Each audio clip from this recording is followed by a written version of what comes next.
నమస్తే. ప్రస్తుతం మనము తెలంగాణ రాష్ట్రానికి తలమానికమైన రాష్ట్ర సచివాలయం ముందు ఉన్నాము, సెక్రటరియట్ దగ్గర.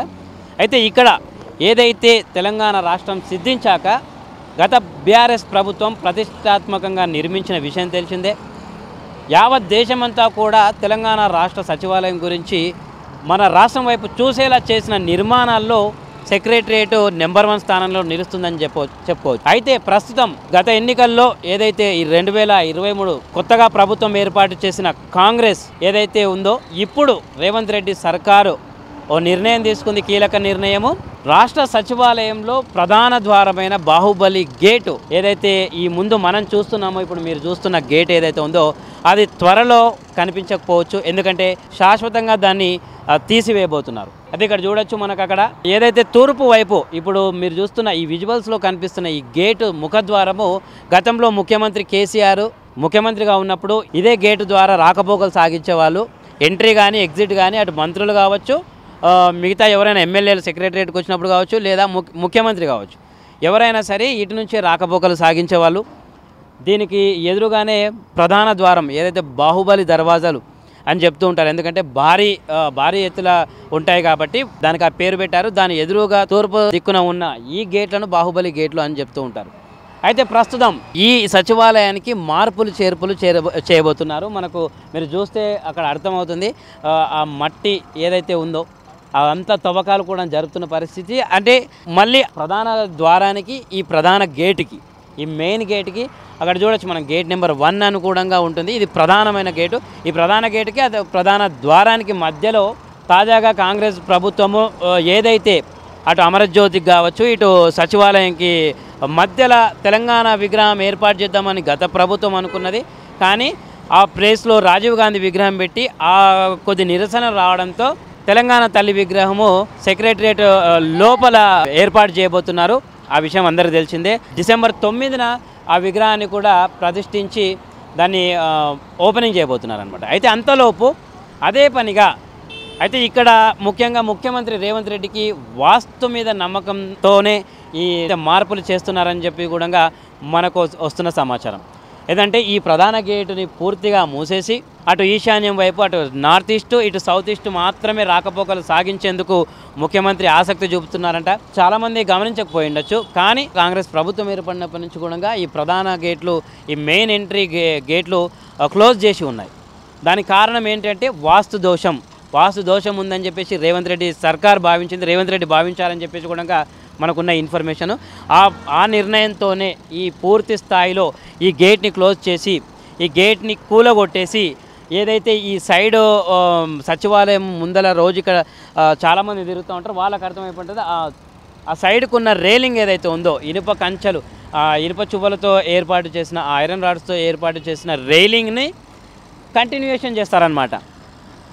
అంటే ఈ ప్రధాన ద్వారం అంతా కూలగొట్టేసి ఇదంతా ఇక్కడున్న దాని ఎదురుగా ఉన్న ఆ జేసీబీ కనబడుతుంది, ఎదురుగా ఉన్న ఏదైతే మెయిన్ గేట్కు ఉన్న రోడ్ని కూడా తీసేసి ఆ పూర్తి స్థాయిలో తెలంగాణ తల్లి విగ్రహం ఏర్పాటు చేయడంతో పాటు అలాగే ఈ మెయిన్ గేట్ని మొత్తం కూలగొట్టేసి ఈ రైలింగ్ని ఏర్పాటు చేసి ఒక రోడ్డు ఏది ముఖ్యమంత్రి రావడానికి లేదా మంత్రులు రావడానికి వాళ్ళ రాకపోకలకు అటు నార్త్ ఈస్ట్ గేట్ నుంచి ఇటు సౌత్ ఈస్ట్ గేట్కి అనుసంధానం చేయనున్నారు.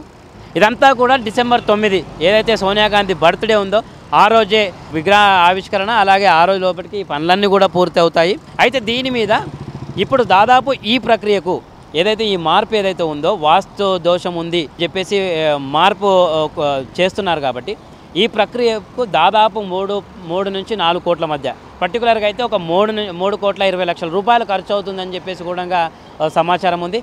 అయితే దీని మీద ఏదైతే ప్రజెంట్ మామూలుగా ఈ వార్త తెలియంగానే చాలామంది కూడా ఒక ఆశ్చర్యానికి గురైన పరిస్థితి. ఎందుకంటే గత ప్రభుత్వం బీఆర్ఎస్ ఉన్నప్పుడు ముఖ్యమంత్రి కేసీఆర్ పాత సెక్రటరియట్ వాస్తుగా లేదు కాబట్టి పూర్తి స్థాయిలో తెలంగాణ ఔన్నత్యం చాటేలా, తెలంగాణ అస్తిత్వం చాటేలా మన దేశం మొత్తం మన గురించి మాట్లాడుకునే విధంగా కూడా సెక్రటరియట్ నిర్మాణం చేసిన విషయం తెలిసిందే. దాన్ని కూడా పూర్తి స్థాయిలో ఏదైతే వాస్తుకు తగ్గట్టుగా, ఎందుకంటే చాలా వరకు అప్పట్లో ముఖ్యమంత్రిగా ఉన్న కేసీఆర్ వాస్తు నిర్మాణంగానే ఉండాలి, ఎందుకంటే తెలంగాణ ఆయన పర్టికులర్గా దైవభక్తితో కావచ్చు, ఇతర నమ్మకాలతో కావచ్చు ఆ విధంగా నిర్మించారు. అప్పుడు విమర్శలు చేసిన కాంగ్రెస్ నాయకులు లేదా రేవంత్ రెడ్డి కూడా విమర్శలు చేశారు.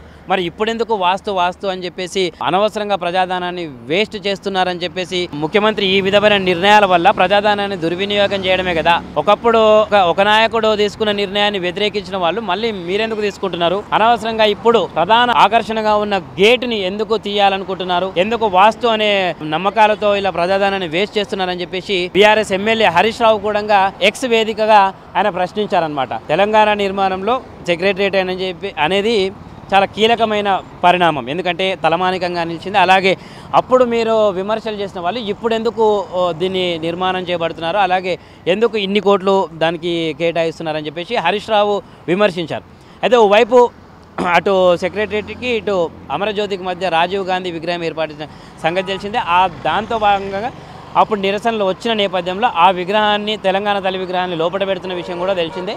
అయితే ఇప్పుడు ఈ ప్రధాన గేట్ని తీసేసి కేవలం అటు తెలంగాణ తల్లి విగ్రహం మాత్రమే ఉండేలాగా చూసుకొని పూర్తి స్థాయిలో అటు రాకపోకలకు ఇబ్బంది అవుతుందని చెప్పేసి కూడా అనడం, అలాగే ఇప్పుడు మీరు ఉన్న దానికి ఇన్ని కోట్లు అనవసరంగా ఖర్చు పెడుతున్నారని చెప్పేసి ప్రతిపక్ష పార్టీల నుంచి ఎమ్మెల్యేలు కానీ ఎవరైనా కానీ విమర్శిస్తూ ఉన్నారనమాట.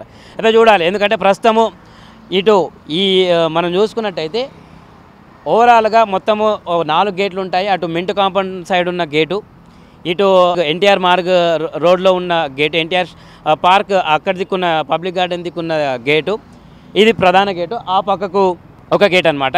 అయితే ప్రస్తుతం మింటు కాంపౌండ్ ఉన్న గేట్ని చాలా తక్కువ వాడతారు, అవసరమైన పరిస్థితిలో తప్ప దాన్ని ఎక్కువ శాతం వాడరు. అయితే ఇప్పుడు ఉన్న అటు గేట్ 3 కావచ్చు, ఇటు గేట్ 2 కావచ్చు, దీన్నే వాడుతున్న పరిస్థితి. ముఖ్యమంత్రి ఇప్పుడున్న ఈ మెయిన్ గేట్ని తీసేస్తారనమాట.